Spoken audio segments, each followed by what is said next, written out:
the pravachan, is meant to remind us as Hindus as to what our purpose is. As you may have observed, that our pravachan and our prayer service is designed to augment your spirituality. We're not very heavy on the religious aspects necessarily, because we all know that. All of us know how to worship. We learn from our parents, from our pundits, etc.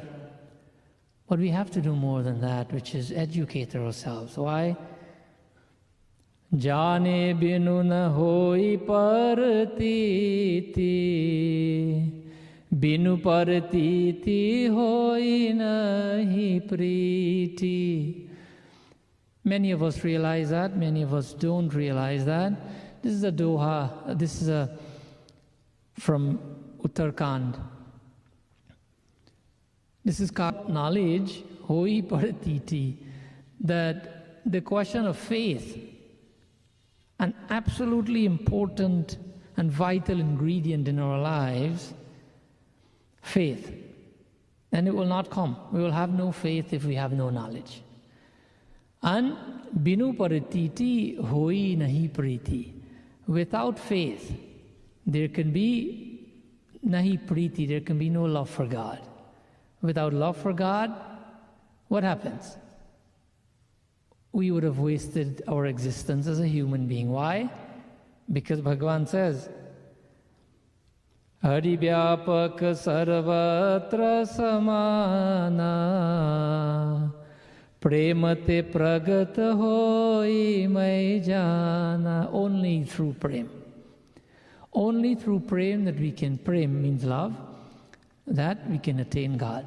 So for those of you who are with us this morning, if you want to improve ourselves not only spiritually but in other ways, then we can take the examples of the scriptures, and while they teach us how to grow spiritually, they also teach us how to grow in every other way, in every other aspect in life, materially and mentally and morally and socially and emotionally, etc., etc. This is the greatness of Bhagavad Gita.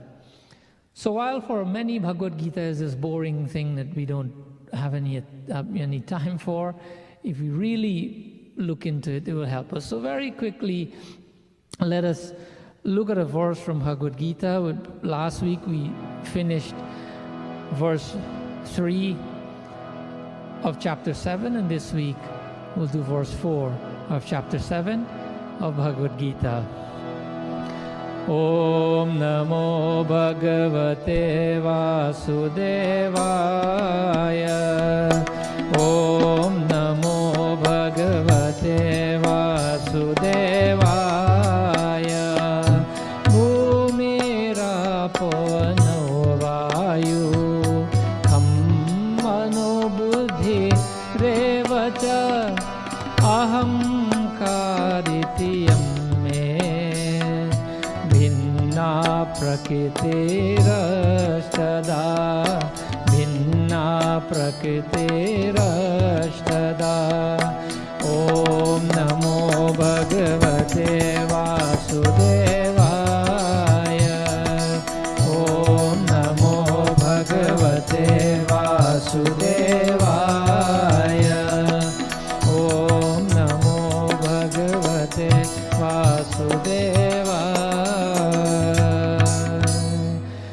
So here Bhagavan is saying, if you remember last week, Bhagavan says that out of thousands and thousands and thousands of people, and just a few come into perfection. And from that few who come into perfection, just a few from that few would actually know Him, attain Him, know Him in truth. Why is this happening? We said last week that because people lacking bhakti. So why is it? Why is it that it is unequivocal in all the scriptures unanimously that if you lack bhakti, you will not be able to know God in truth? We're lacking bhakti because we don't have the relevant knowledge to help us to maintain our bhakti. Like we said last week, some people think bhajan singing is bhakti. Some people think, many things are bhakti. But bhakti will come If you love a bhajan, or you love a chaupai, or you love anything musically, you will feel God's presence in you, and then when it's done, the bhakti will go away. Why is that? Why don't we have continuous, consistent and unbroken bhakti? Is because we don't have the knowledge to support our bhakti. Without knowledge, our bhakti will be fleeting. It will come and go in very, very quick moments. So, it is the knowledge that we are discussing here, not necessarily that because, I'm conducting the satsang, because the knowledge that is coming from Bhagavad Gita and the greatest minds. When we have this, we'll be able to maintain bhakti. Bhakti will give us a peaceful life, and it will help us to know God. So, Bhumirapo analo vayu kam brahma buddhirevacha.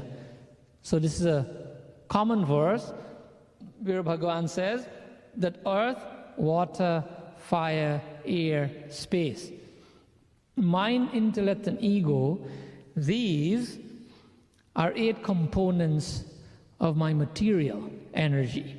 Remember, Bhagavan says here, this is my material energy. What does that mean? It means that this is Bhagavan apara prakriti, right? The word is used there. Prakriti means energy. So let's remember that. This is also said in Ramayana, Chiti jal pavak gagana samira panchara chitati adhama sharira. Bhagavan Sri Ram is telling Tara, the wife of Bali, that these 5 elements, they make up the human body.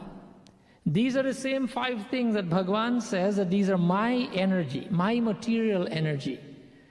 These are the same things that make up the body. Earth, water, fire, air, and space. These are the same 5 elements that we worship when we do puja.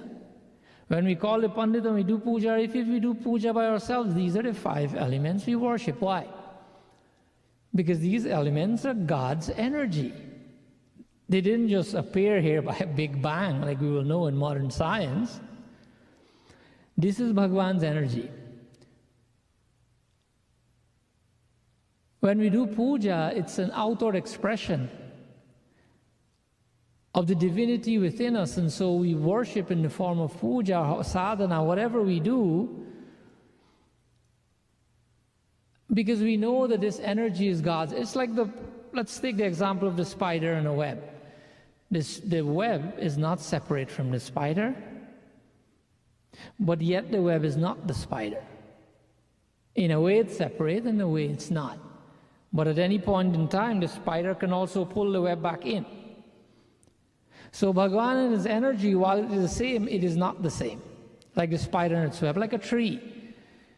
You put a tree in the ground. It grows. The tree is not the earth, but is the tree separate from the earth. The tree has had all its nutrients to grow, and because of the earth, it is being maintained.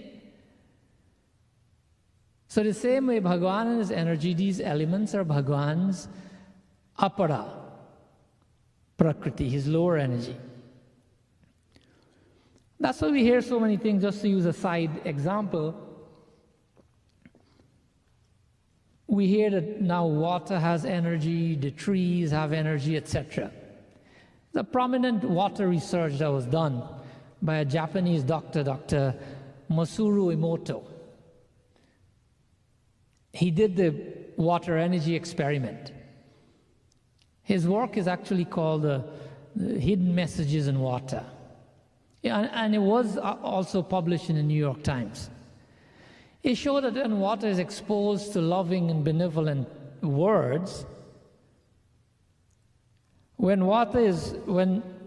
the showing of good human intentions are happening, the molecules in the water react and they form crystals. This is an experiment, a scientific experiment that was done. However, when the water was exposed to harsh words and negative human intentions, it turns into mud. You can find this anywhere on the internet. There's a book as well. When we look at plants, there's a piece of work, a study done called plant bullying by a Long Island student, Ali Bauman. And this was also covered in CBS News. That she took two plants, Ali took two plants, and she said nice words to them sometimes. Or she said nice words to one plant, and to the other she said bullying words. Words like, you're so short and you're so ugly, etc. The other plant she said beautiful words to. The result is that the plant that she was bullying started to wither and it died. And the other one was blooming very well. Why? Because this is Bhagavan's energy. This is not something we don't subscribe to the concept that God has created this universe and He left it here and God is separate from this universe. That is not Sanatana philosophy. However, Bhagavan says that this is my apara prakriti, meaning my lower energy. These 5 elements are my lower energy. So Sri Krishna calls it apara energy or apara prakriti. This energy is ordinary and it's external. And like we know them by now, water, fire, earth, air, and ether. Bhagavan says these are my lower energy, and they're ordinary energy, and they're external. And all different forms that you see there are actually forms of my one energy. Bhagavad Gita also helps us to understand that matter does not possess consciousness, and we'll look at this in a few minutes. So what that means is that consciousness does not exist in material energy, which is really the difference between matter and jivatma. So I will look into that in a few minutes. However, matter does live and pervade the spiritual energy, which we call the soul. And the way we know that is, we're alive, we take a little something, we prick the finger, we feel it, we jump. That's a sign of consciousness within us. Because if you take that same pin and you poke it on something else, that's not a human being, it would not necessarily scream or jump. So Bhagavan is saying that this is a twofold nature, essentially.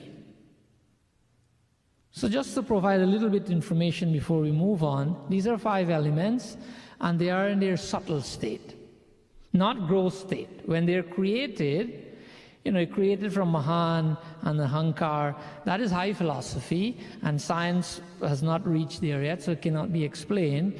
But the third one is called Tanmatra. So this energy that Bhagavan is saying is Tanmatra.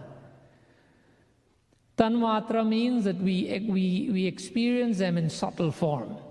What does that mean? It means that we experience them as Shabda, means sound. We experience them as Sparsh, which means touch. We experience them as Roop, which means sight. As Ras, which means taste. And Gandha, which means smell. And from these five subtle energy, the gross energy is exposed. What is that? Now Shabda becomes space, the sound becomes space, Sparsh, touch becomes air, Roop or sight becomes fire, Ras, taste becomes water, and Gandha, smell, earth, is manifested. So that in brief, just to cover that point. So now we experience these 5 energies. So what Bhagavan is saying here, that this is the same God's energy everywhere. If these 5 elements are God's energies, then how is it that Bhagavan will power this energy if they're not God itself. And we'll look into that. But the same energy that we're talking about is not only here in this earth planet that we live there, in all the galaxies. We're just living under one sun, one star. There are 100 billion stars in our galaxy. And then there are billions of galaxies. And then there are clusters of galaxies, and there are many clusters. Each one, there's a star in each one. There's a Brahma, Vishnu, Mahesh in each one. So it's the same energy that makes up all of those that we talk about.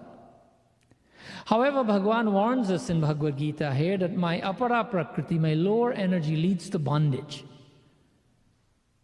This is the prakriti that creates all the problems that we have in our lives. It is the energy that causes dukh. Dukh, unhappiness. It is out of this energy that our body, our mind, and our senses are produced. Apara prakriti, apara, lower energy. And because of this alone, we experience all the variations we experience in life, all the variations that are associated with them, in the form of limitations and doubts and so many different things that we experience are from this energy. This is God's energy, but lower energy. All these are caused by what we call apara prakriti, or lower energy. That is why Bhagavan has named it lower energy, not just energy. It is para and apara prakriti. And so as intelligent human beings, if we study Bhagavad Gita, then we should know that we should not make this into the be-all and end-all of our life's aims, because they give trouble and they're finite. Let's don't mistake this as the meaning of life. Let's don't think that this is all that there is to do. The greatest of men thought so, and they were wrong, and they found out the hard way. Who doesn't know the story of Alexander the Great? Because at the beginning of his ambitious attempt to conquer the rest of the world, Alexander sought the blessings of a monk, as we will call a Swami, right? A saint. A monk in Athens. He went to this monk before he went on to conquer the rest of the world. The monk's name was Diogenes. And this monk lived in a barrel in Athens. So Alexander approached the monk, and the monk asked him, "Who are you?" Alexander answered, "Oh, you don't know me? I am Alexander the Great." The monk laughed and said, "You're clearly not great. No great man says that. No great man says that he's great. Anyways, what do you want?" Well, Alexander says, "My plan is to set off to conquer the rest of the world, and I've come for your blessing."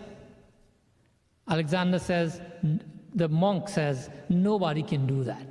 Nobody can conquer the world. I have a better idea for you, Mr. Great. Why don't you try and conquer yourself first? That your idea is wrong, and because of that, you'll never make it back to Athens." Diogenes is saying to Alexander. Regardless of that, Alexander the Great went on his journey, and he conquered so many places. As you know the story, he got all the way to where Pakistan is, the Pakistan part of India used to be then.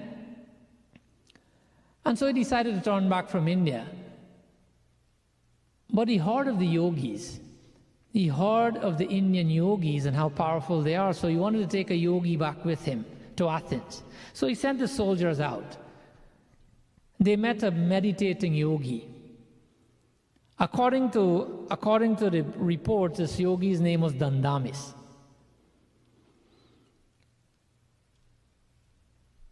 And so initially the yogi refused to come.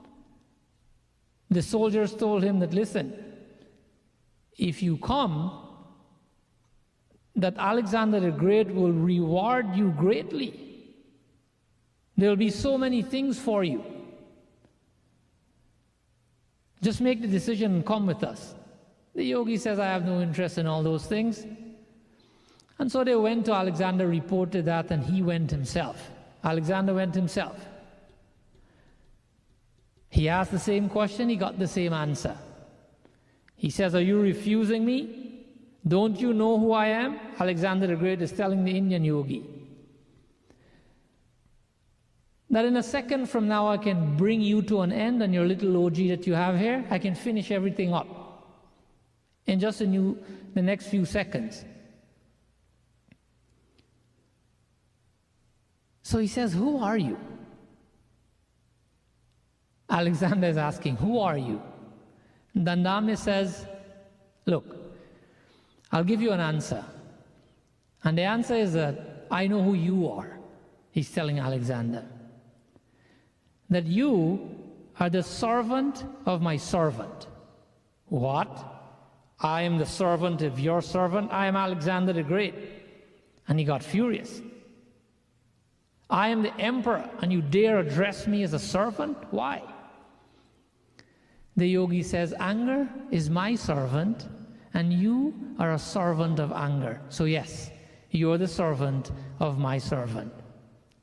You're bent out of shape just because an insignificant person living in a little loji has no material possessions because I can't take your order. Look how bent out of shape you are, and you call yourself great. Alexander is now saying to his soldiers, I've conquered so much. But clearly I couldn't convince Diogenes in Athens, and now I cannot convince Dandamis here in India. However, they kept trying, and a yogi by the name, again given, I guess in a Greek way, Kalinos, agreed. And he left with Alexander to go back to Athens.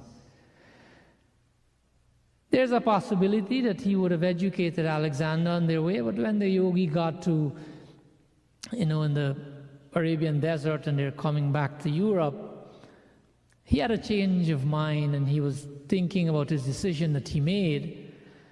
And so he didn't want to come anywhere, and so he gave his body up. The yogi gave up his body because he didn't want to come with Alexander anymore.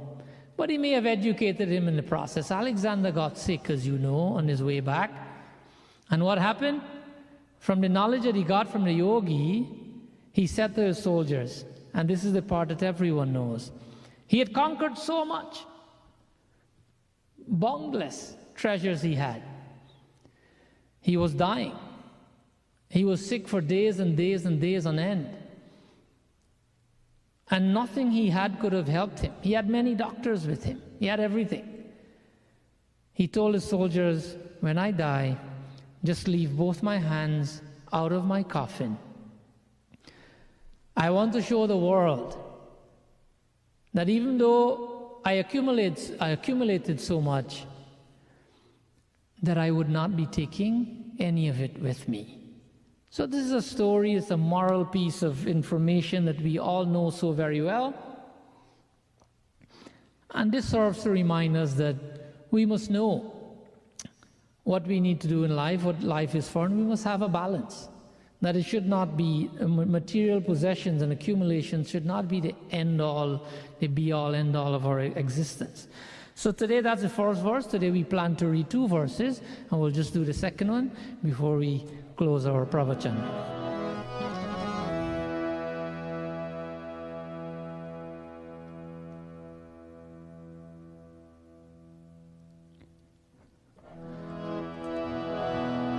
Shri Krishna Govinda Hare Murari He Nath Narayan Vasudeva Shri Krishna Govinda Hare Murari He Nath Narayan Vasudeva He Nath Narayan Vasudeva He Nath Narayan Vasudeva He Nath Narayan Vasudeva He Nath Narayan Vasudeva Shri Krishna Govinda Hare Murari He Nath Narayan Vasudeva अपरेयमितस्त्वन्यां प्रकृतिं विद्धि मे परां जीवभूता महाबाहो येदं धार्यते जगत्। श्री कृष्ण गोविंद हरे मुरारी, हे नाथ नारायण वासुदेवा, हे नाथ नारायण वासुदेवा, हे नाथ Narayan Vasudev. Bhagavan says, अपरेयमितस्त्वन्यां प्रकृतिं विद्धि मे परां जीवभूता महाबाहो येदं धार्यते जगत्। That Arjun, I was talking about my lower energy in the previously, but beyond that lower energy, Arjun, he's calling Arjun Mahabaho, Jiva Bhuta Mahabaho. I have a superior energy. When Sri Krishna says Mahabaho, what he means? Literally means a mighty armed Arjun. But by extension, it means all of us. Each one of us listening right now, Sri Krishna is talking to us. Why did he need to do that to Arjun? Why did he need to say this to Arjun alone? Bhagavad Gita is much older than 5,000 years ago than giving it to Arjun.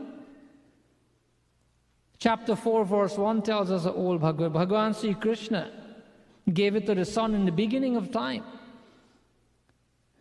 But when we say Mahabaho, O powerful one, it means all of us. Why? Because we are Purnamada Purnamidam Purnata Purnamudakshate Purnasya Purnamadaya Purnameva Vashishyate. Bhagavan has made everything complete and perfect, and so are we as human beings. So when Kanhaya says Mahabaho, he's talking to all of us. Oh powerful one, you have the potential, you have the tools, you have all that it takes to reach great heights. Do not misuse them. Use them to accomplish that which you've been put on earth for. So Jiva Bhuta Mahabaho, Kandhaya is saying that I have my higher energies called Jiva Bhutam. This is my Jiva Shakti, Arjun. It's called the soul energy. We call it soul, we call it spirit, we call it consciousness, we call it whatever we want to call it. This is God's soul energy. So first he has given us the 5 elements, and the 5 elements form, Man, Buddhi, Ahamkar, and now he's giving us the fuel for the 5 elements. Remember we said that those things are inert, that they don't have a soul. Now Kanthai is saying that I also give my soul, my energy as soul. So the soul that we talk about is Bhagavan's energy, his spiritual energy this time, the Jiva Shakti, which is the basis of life. And this energy includes all the living souls in the world. Remember we talked about there are billions of galaxies and stars? All the living souls, Bhagavan has given this higher energy to. So now Krishna has moved from explaining his lower energy, so he has moved from material science towards the spiritual realm, towards spiritual science. That is why the second one is called Para Prakriti. Remember the first one? Apara Prakriti. Lower energy. This one, Kandhaya is saying, this is my Apara Prakriti, this is my higher energy. And in each one of us, the reason why you can listen to me right now, and I can, when I say listen to me, don't take this the wrong way, but when you're listening to the satsang right now, and that I can speak, is because of that higher energy that is within us at this point in time, without which we wouldn't be able to do what we're doing now. So this is Bhagavan's superior, his internal, his higher energy, which is called Paraprakriti. Just another side note before we move forward and explain the rest of his verse. The Advaitas. You know Advaitas, non-dualists in Sanatana Dharma, we have people who believe in different things. That is the magnanimity of Sanatana Dharma. They can all believe in different things, but they can all attain God. They'll attain different levels of God. Some would attain moksha, which is one thing. Some would attain God's abode, which is another thing. But we'll all have something great, a freedom from peace and suffering. So Advaitas, non-dualists, say that his soul is God. That is soul that we have within us, because non-dualists believe there's only one thing. Shankara says that, there's one. Everything is one. That's all there is. Soul, body, God, everything is one. This is what non-dualists believe. They said that God has not taken two. But Dvaitas, the dualists, those who believe that God has the ability to be formless without attributes and names, and he also has the ability to have a form and have a name and have a pastime. So for those of us who worship a murti, etc., or we have a form of God with a name, we're Dvaitas, dualists. We believe that God can have a billion forms if he wants to. Because if he can, then he's not God, right? God, the word omnipotent, is synonymous with God. However, the Dvaitas say that the soul is not God, but is God's energy. And according to Bhagavad Gita, that is exactly what it says here. The soul is God's para prakriti. That the soul and God are separate.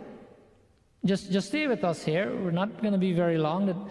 But this is important information for us to understand and carry on with us as we proceed in looking at the verses of Bhagavad Gita. The soul and God are separate, according to Bhagavad Gita. Jagat Guru Madhavacharya emphasized duality as well. Not only the current day Jagat Guru Kripaluji Maharaj, but many, many other great, saints. Madhavacharya was a Jagat Guru, one of the 5 original Jagat Gurus. He says that there is a soul and there is God, and they are distinctly different from each other. How do we support that? This is how we support it. Mamaivansho jiva loke jiva bhuta sanatana. Mamaivansho mama eva ansa. Jiva loke, in the lives of every living being, jiva bhuta, that jiva lok, that live on this earth, that sanatana, something exists in them that is sanatan, that is eternal. Mamai vansho, mamai ancha, my energy. Same thing is written in Ramayana. Ishvara. We know the Chaupai well. Ishvara ansa jiva vinashi. Ishvara ansa jiva vinashi. That divine spark, that fragmental part of God is within all of us. So why is it the soul is not God? We were confused. Some people are confused, especially if you spoke with dualists and non-dualists, right? How do we know? How can we confirm scripturally that the soul is not God, but God's higher energy? This is how we can do that. Ishvara sarva bhutanam hideshi arjuna tishtati brahmayan sarva bhutani yantarudani mayaya. Ishvara sarva bhutanam. Again, Sri Krishna is saying sarva bhutanam. Arjuna and all living beings, hridesh, in their heart, tishtati, I reside there. Ishvara sarva bhutanam, that I reside there as God. There are 3 aspects of God that are available to us, but this is a different topic. We cannot talk about that right now, but just for information's sake, it's called Bhagavan, it's called Brahm, it's called Paramatma. This is written in Bhagavad Mahapuran. Paramatma is the aspect of God that sits in the heart. So this is God. So there are 2 entities that live within us, not one, not only the soul. The soul is God's energy, but God also lives within us. Remember these verses, right? Mamai vancho jiva loke. 15:7, Gita. Ishvara sarva bhutanam, that God lives there. 18:6-1. Ishvara ansa jivana avinashi Ramayana. So this tells us that we are much different from God. if we want to conclude that, soul and us and God, everything is one and everything is the same, then we can take a few things into consideration and we'll find out that we're very different from God, that God is all-pervading and the soul is not. All-pervading means the soul, God is everywhere at the same time. Remember? Hari Vyapaka Sarvatra Samana. What does that mean? Samana means equally. Hari Vyapak. Vyapak means pervade. Sarvatra means everywhere. Samana means equally. That God is everywhere at the same time equally. But the soul is not. The soul is within us. Because if we ask ourselves a question, we cannot be here and there at the same time. Our thoughts can be, but not us physically. We have to do this virtual satsang. We all would have been at the same place all the time, every time.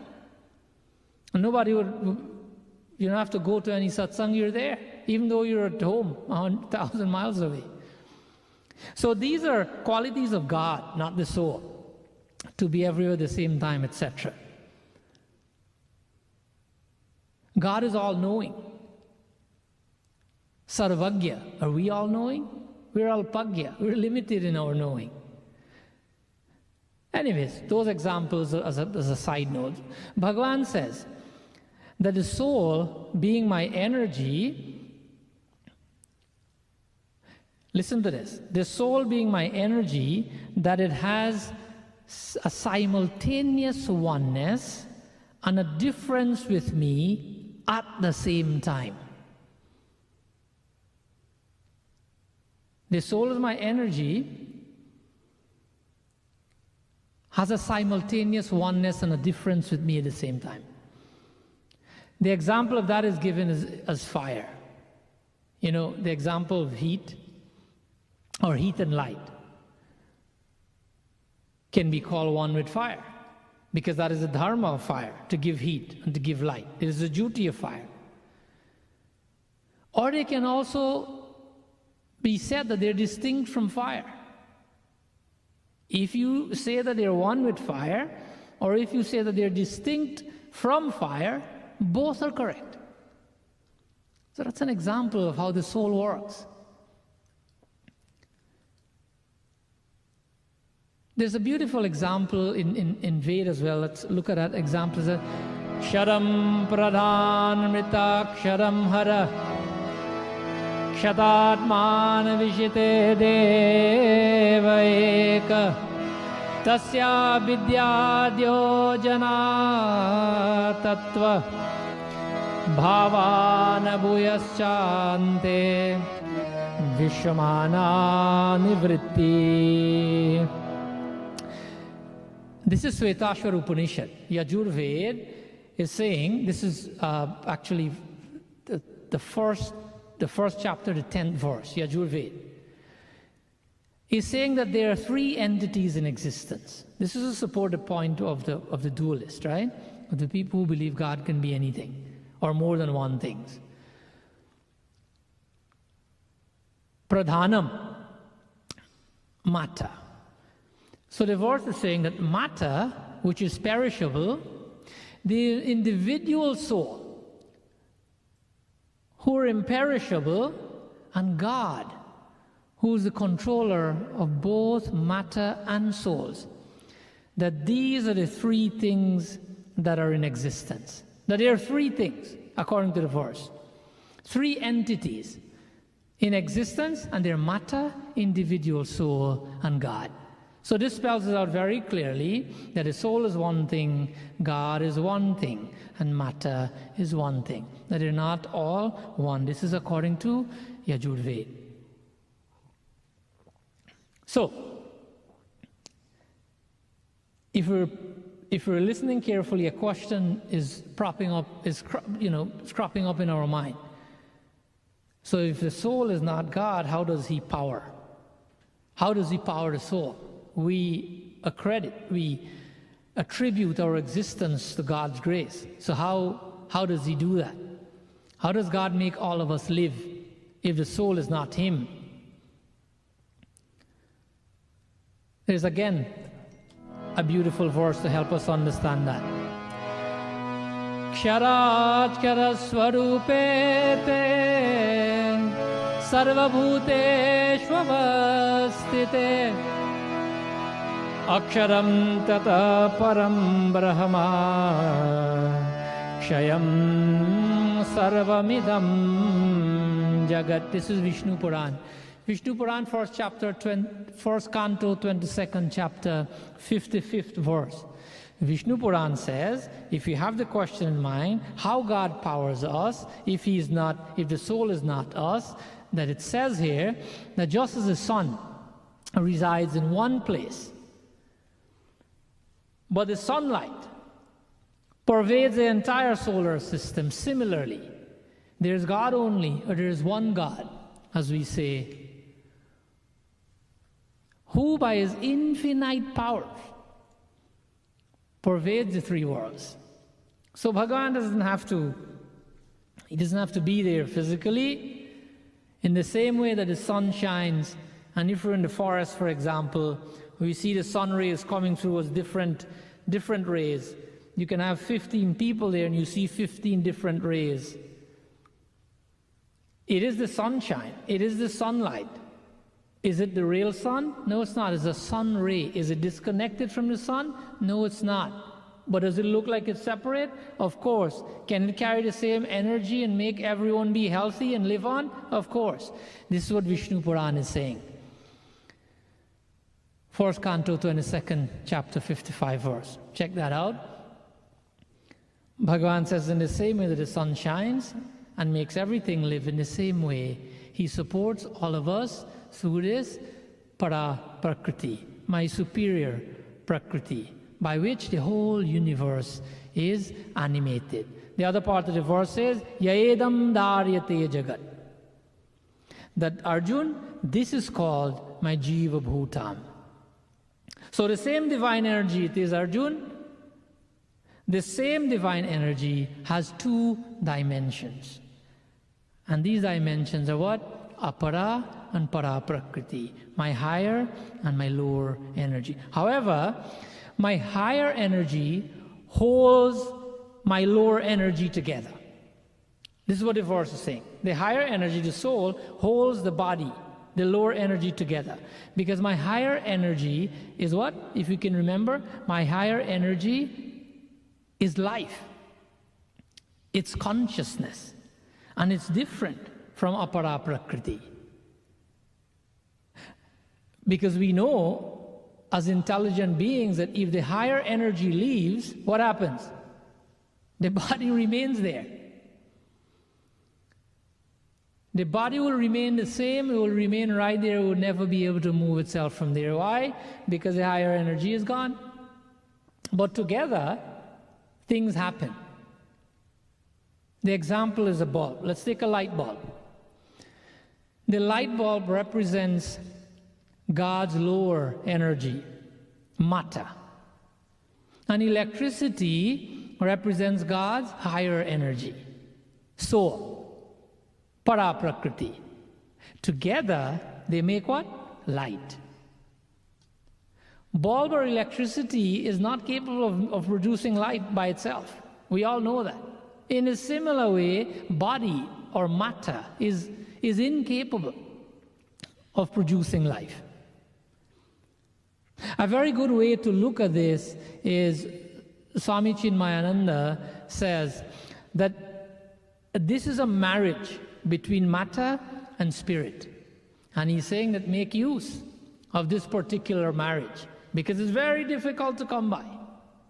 This marriage of God's two energies, make maximum benefit of it.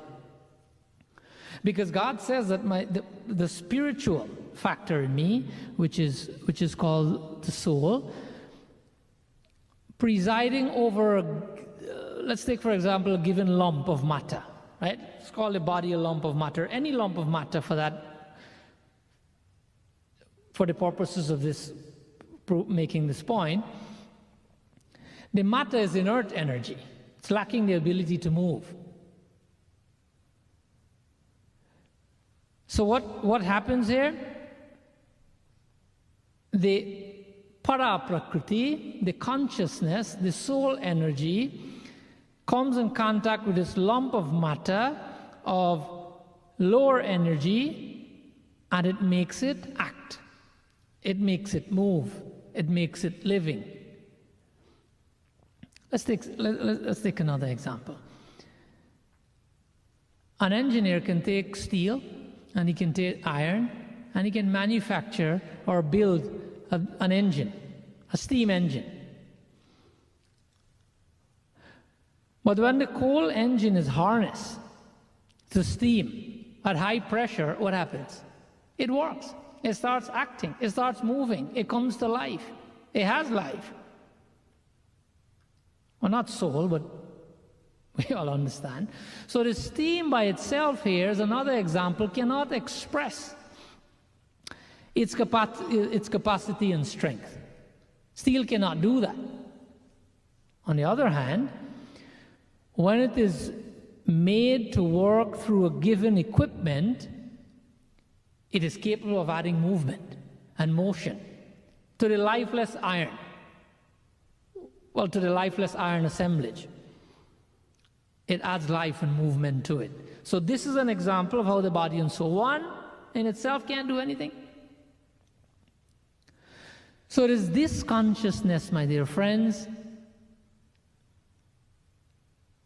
that maintains this higher energy, maintains and nourishes all the possibility that you see in the universe and the world today. Without this spiritual spark, Ishvara Ansa Jiva Vinashi, functioning in us, if this spark is not functioning, if it is not present in us, we would be no more intelligent or no more divine than the stone world. You know stone? I see stone all over the place. We'll be just as intelligent or divine as stone.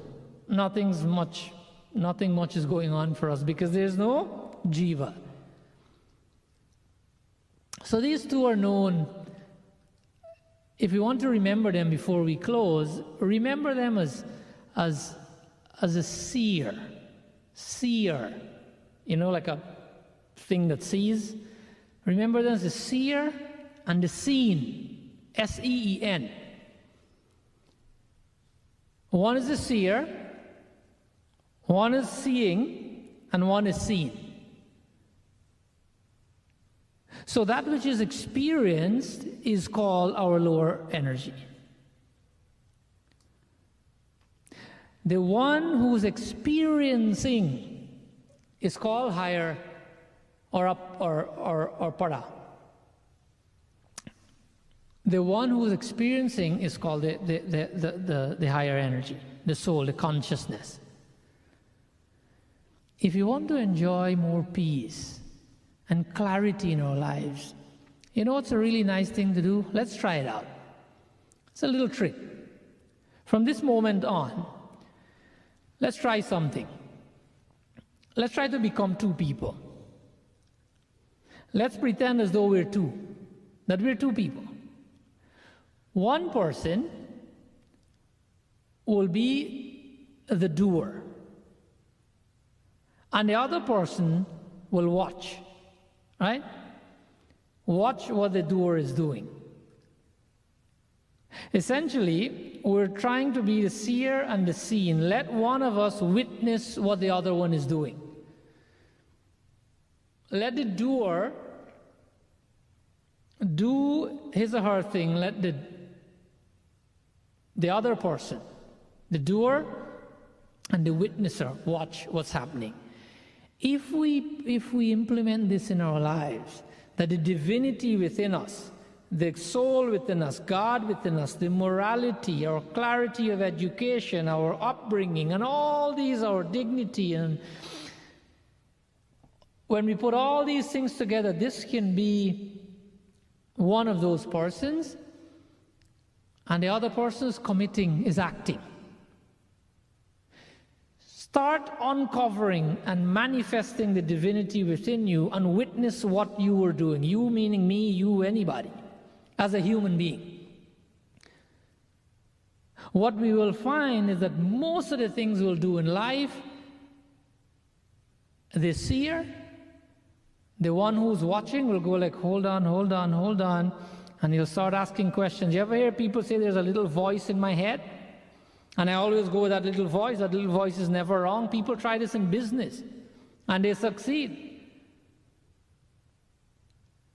I read a story a long time ago, I cannot remember, but I think it was a Japanese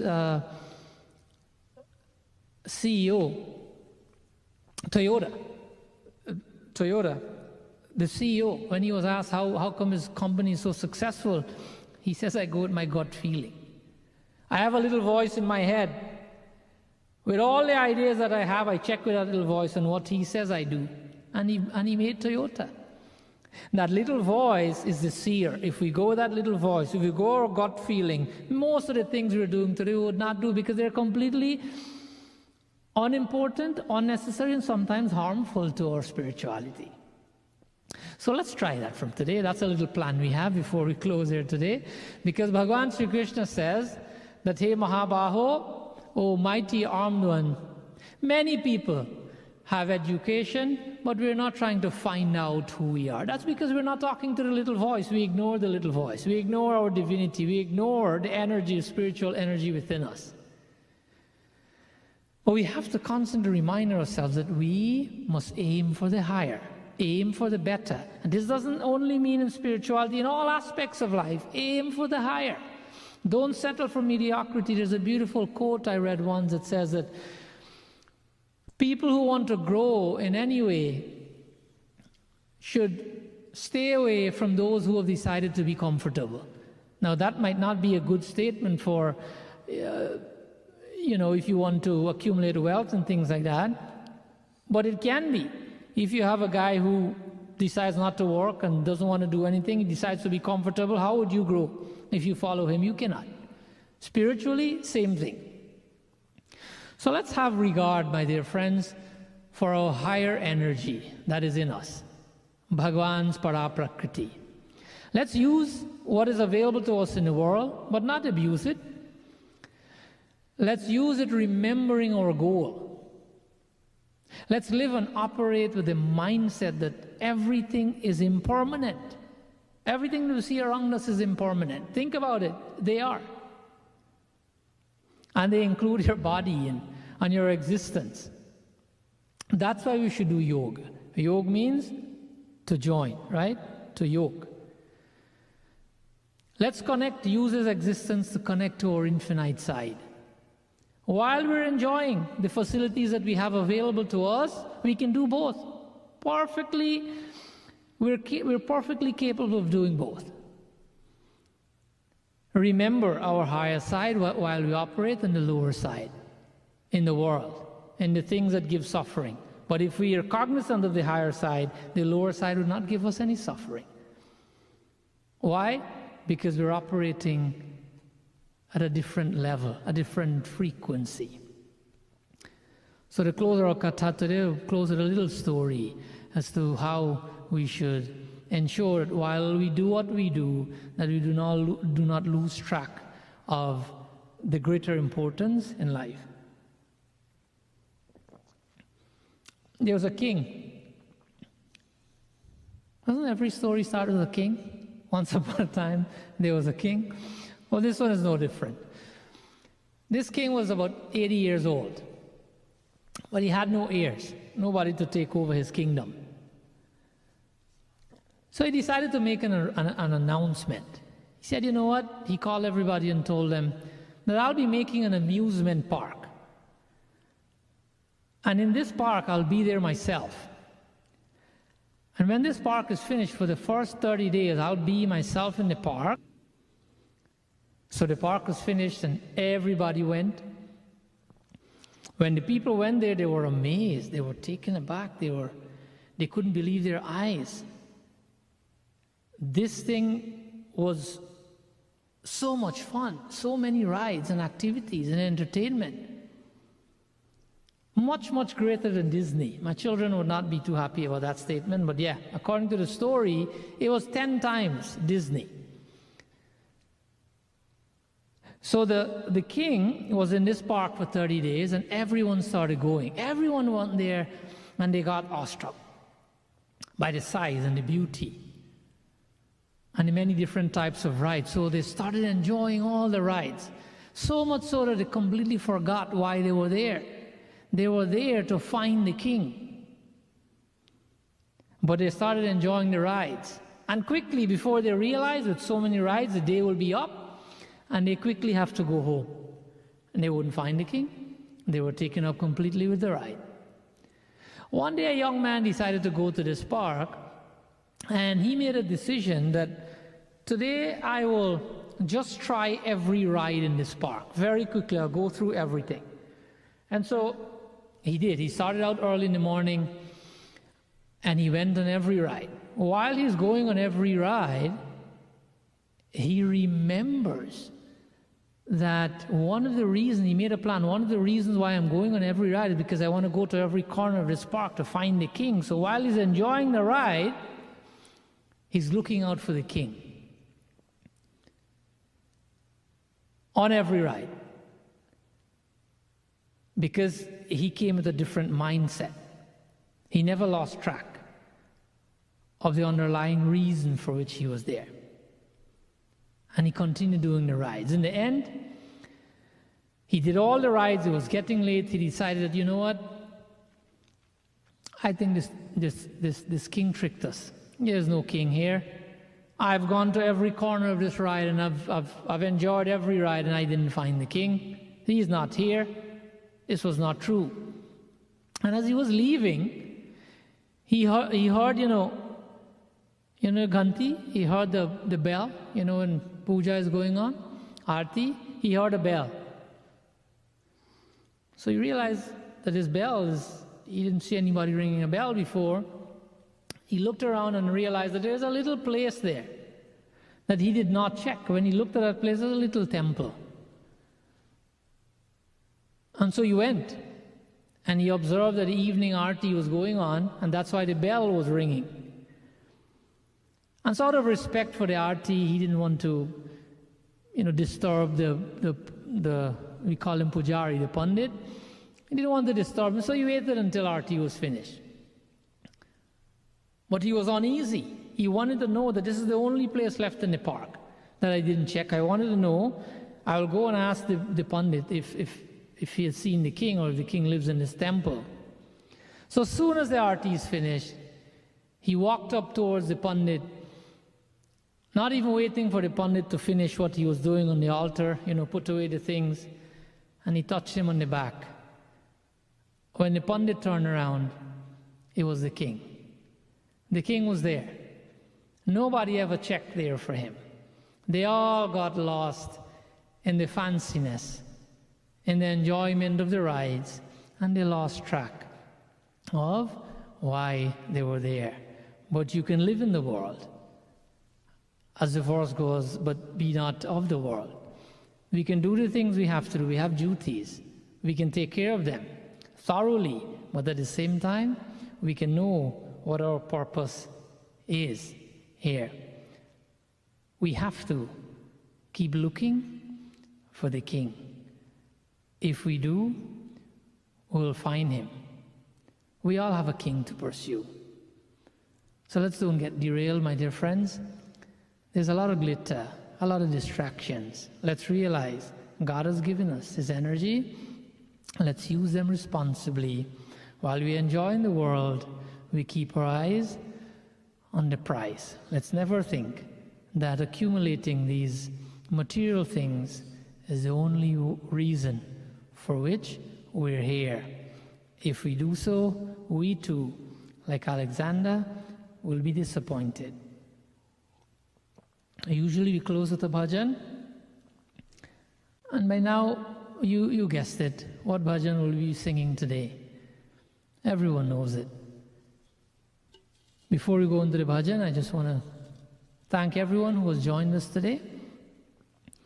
All the Pandits, my Chacha from England, Pandit Satyacharan Sharma. I also want to say thank you to all the other Pandits, especially I'm not sure if my other Chacha Pandit Vyas is joining us, but probably I know some people from his temple, from Dharma Mandir of London.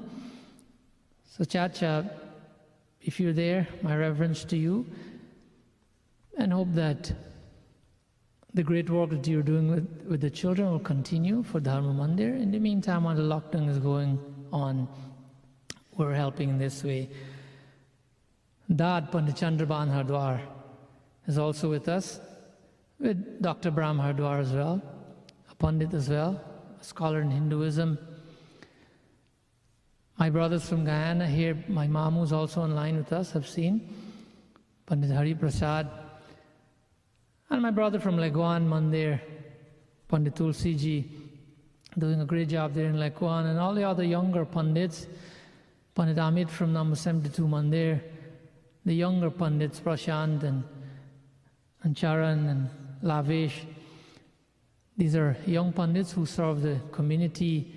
They're all very qualified. They're either in university or finished university and studying Sanskrit and so many other things. So to all of you, thank you for joining us. If I miss any of you, I do thank you for coming on with us. My other brother, Pandit Dinesh Dubey, has joined us from New York as well. So let's group our voices together as we sing a song that everyone knows. You all know the words, Naye Tera, Naye Mera, Mandir Hai Bhagavan Ka, that nothing here really belongs to us, that we should use them. We should know that they're impermanent. We should keep the eyes fixed on that which is higher, that which is better, that which is eternal.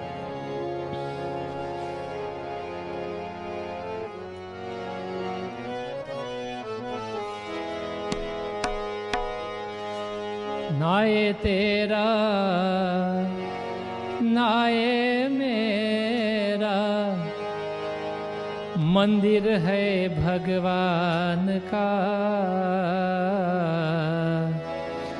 पानी उसका, भूमि उसी की, सब कुछ उसे महान का. नाये तेरा, it's not yours, naye mera, it's not mine. Even the mandirs, it's a funny thing to say these days with the amount of troubles that we have in the mandirs. If you all realize the mandir hai Bhagavan ka, this is also Bhagavan's. It's not us. We're there to take care for a few days. Let's do our best. Pani uska, that the water is Bhagavan's, bhumi usi ki, the earth, He has created it, it's His energy. Sab kuchu se mahan ka, everything is his own. Hum sab khel khilauna uske. That we can be toys. And sometimes we're played by different entities, even by human beings. Or we're not necessarily ready to be played by Bhagavan or to be Bhagavan's toys. He will play with us eternally, showering His love upon us. Kel raha kartar hai. So let us always remember that if we're ready to give Bhagavan an opportunity to play with us as His toys, as His children, then we'll always be covered by His grace, by His mercy, by His compassion.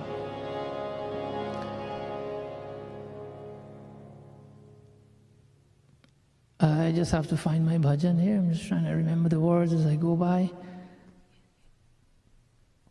Okay, got it. Man mandir mein darshan kar le. That all we have to do is prepare the mind. Prepare the mind to make it a mandir, man mandir. And then darshan kar le. We'll get Bhagavan's blessing. Un prano ki pran. That He is the life giver. He has given us life. He has given us paraprakriti. And if we make the mind as mandir, then everything will be well. will enjoy His grace. ना ये तेरा ना ये मेरा मंदिर है भगवान का, पानी उसका भूमि उसी की, सब कुछ उसे महान का। ना ये तेरा ना ये मेरा मंदिर है भगवान का, पानी उसका भूमि उसी की, सब कुछ उसे महान का। ना ये तेरा ना ये मेरा, ना ये तेरा।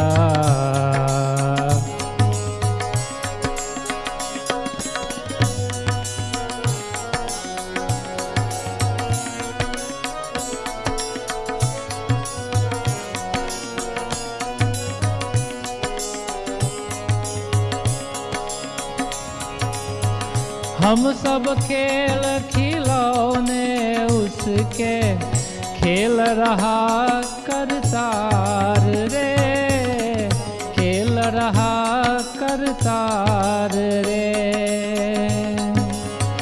उसकी ज्योति सब में दमके, सब में उसका प्यार रे, सब में उसका प्यार रे। मन मंदिर में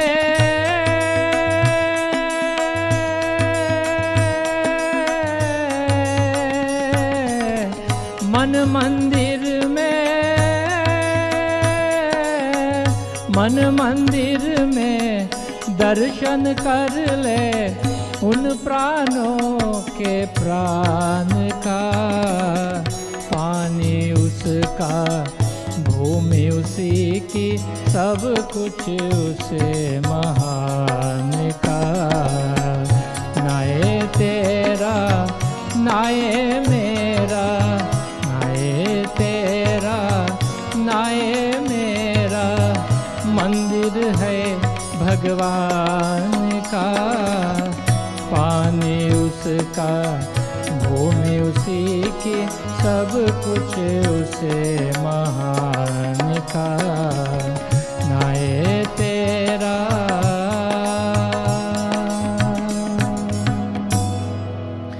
वृंदावन बिहारी लाल की